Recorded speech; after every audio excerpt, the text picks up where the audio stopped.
How's it going, Heavy Gear players? This is D-Ron from the Heavy Gear Cast, and today we're going to be looking at the terrain by a person in Turkey, and the website is called Iliada Games Studio.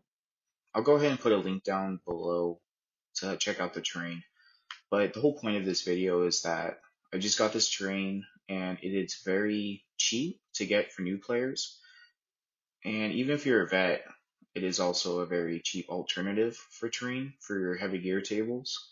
It's 12 millimeter.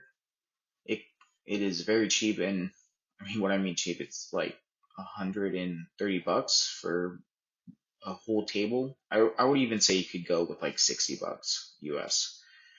And depending where you're located, it's a bit more expensive or cheaper, depending. It comes with a lot of different varieties. Most of the terrain is very well suited for heavy gear. I just wanted to do a review on each of the terrain pieces and size comparison with the regular gear to kind of show you what you're kind of seeing, because sometimes in the images it's really hard to see what's out there. So first we have the Skrilla, I believe it's called. It's basically like a hover tank vehicle with a turret up top. I picked up two of these. I think each one cost, don't quote me, I think it's like $6 to $12.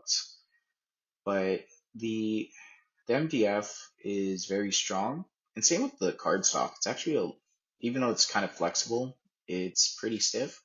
I kind of glued these with super glue to make it faster for me. And you will kind of make mistakes on these terrain pieces, but as you can see, it's really hard to tell the big mistakes that you see. You can also use these for cool scenario pieces, like an infantry squad being within a couple inches of it or base contact can use a turret up top. You can have a cool piece for scenarios, or just for an inert. The turret comes off on the top, so you don't really need to turret if you just want to run a regular like little hover thing. Here's the structure one. As you can see, it's just basically a simple building, and it suits very well for heavy gear size. I mean, even the heavy gear size that you see with the warrior is pretty tall compared to the terrain piece, which I like. It was pretty simple to build. It was like four sides with a roof up top, and then you basically just take out the doors and the little windows, and you basically just glue it onto the sides to add a 3D effect to it. And when I mean cheap for this terrain, it's really cheap. It's very affordable. I mean, most people that are starting out can easily get a whole set of terrain for dirt cheap. I really like this type of terrain piece. It's good, and it's wide enough for gears to hop on top of it to get that elevation bonus in the game, which is also nice. This is the Barracks, the longer version of the Barracks. At first, I kind of thought it was more like a barn house, but it can be used for a variety of things.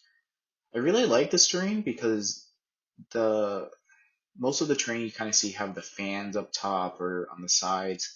It's very similar to what you kind of see in the Badlands or just on Terra Nova in general. And it has that same like kind of high tech mechanical look as well. And it's pretty long, and it's definitely high enough to block most gears line of sight.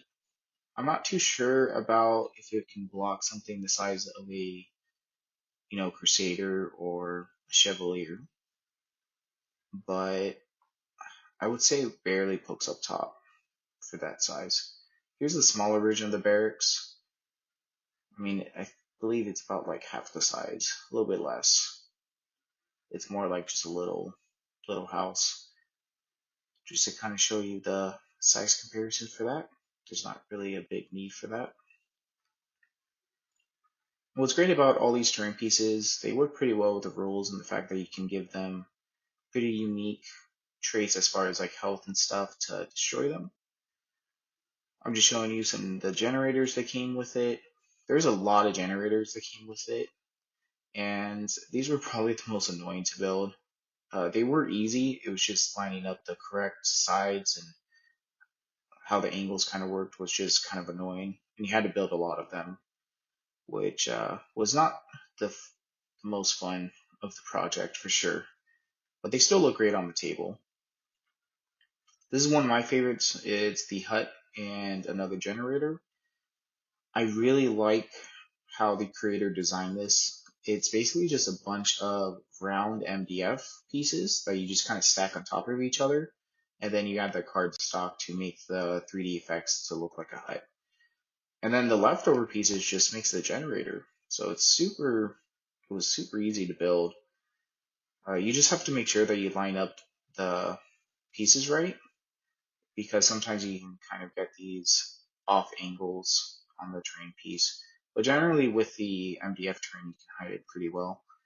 I really like it. Once you paint it up, it'll look better, but you can kind of see the stacking effect on these huts. Yeah, it's a very cool piece. Next, we have the defense line. It comes with 10 pieces. I want to show you like the other 5 pieces in a second. This one was really easy to go together. It was just 3 pieces. You have the bottom level, and you have like the main defense line.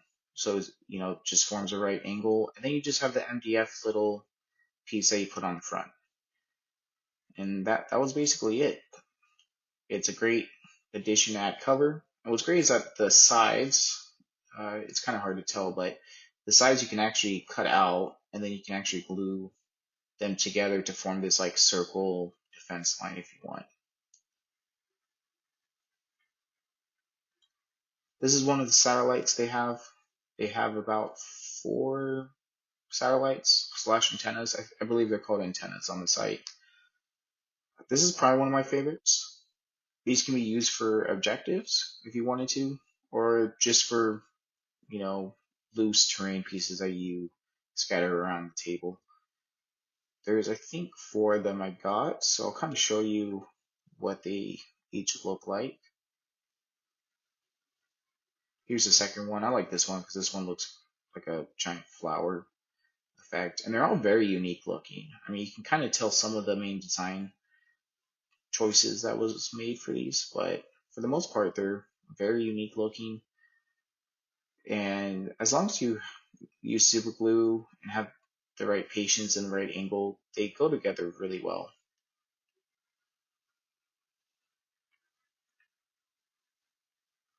These are the other 2. I really like the one that has like this, almost like the stacking effect on with the squares. It's a really cool design. And the other one has kind of like this flower petal look to it. Both of these are really easy to build. I mean, like I said, most of these terrain pieces took less than 10 minutes to build each. The antennas took about like 5 minutes to build because they basically all have the same design features. So once you figure out the first, the rest are pretty easy.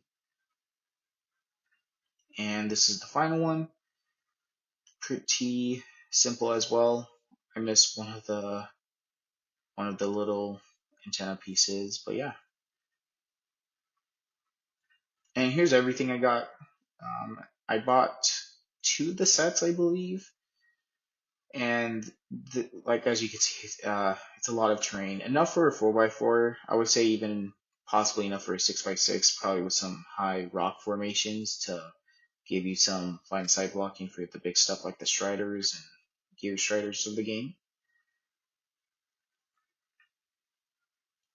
So here's what the site looks like and what the stuff looks like painted.